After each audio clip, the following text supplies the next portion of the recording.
Welcome back to I Am Angus, brought to you by the American Angus Association and the iGenity Profile for Angus, providing Angus breeders with comprehensive genomic results for multiple economically important traits. How did the stockyards get started here in Denver? Well, this was the population center. This was the hub city for the mining rush, and also became the first great stockyard. Downtown originally, right along Cherry Creek, was the Elephant Corral, where people would buy, borrow, rent horses, mules, stable animals. But as the city grew, that one square block between 14th and 15th and Wazee and Blake wasn't big enough, so in the 1880s they moved out here along the Platte River to what had been the smelter sites for the Argo, the Globe, the Grant, the great smelters that processed the Rocky Mountain ores. And as the mining industry dwindled, the cattle industry soared.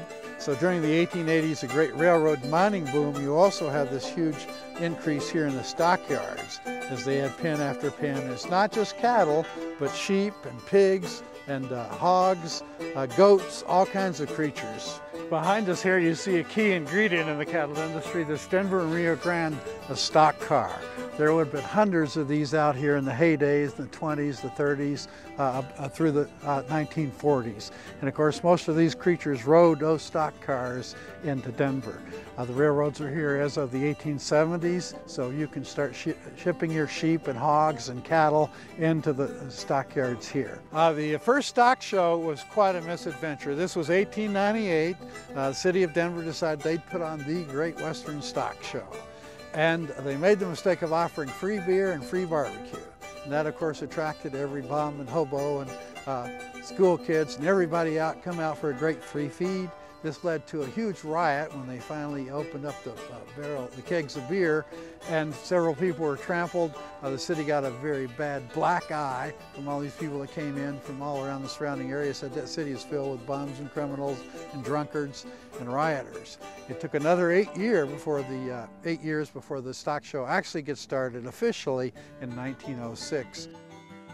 Yeah, the Brown Palace has been the great place to show off the Grand Champion steer, and he's showcased there in the lobby, that grand open atrium lobby of the Brown Palace Hotel, with a little silver bowl of water and a little bit of straw, and people parade by to get their pictures taken with the Grand Champion steer.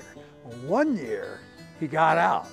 He made an escape for the Tremont Place door, headed down 17th Street, the Wall Street of the West, with the bellhop after him and the bartender and the steer's owner after him, chasing him down 17th Street. In the middle of the day, all kinds of businessmen being pushed aside, and finally the steer stops to admire himself in one of the glass plate storefronts there. And at that point, he's captured and led back to the Brown Palace, where, of course, he has his final day of glory before he's off to the butcher.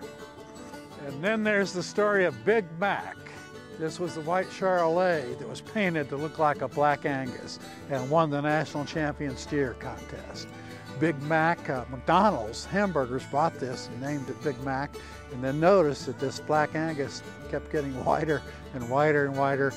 One of the big scandals out here was that white Charolais sold as a black Angus. The stock show is still Denver's biggest and longest annual festival, 16 days in January, and the city's very glad to have the business in January, kind of a slow month economically.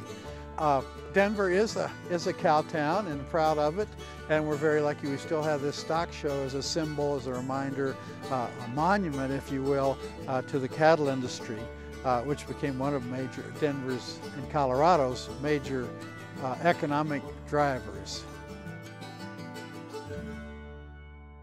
Did you know the 2010 National Western will feature 5 days of Angus shows, sales, and activities?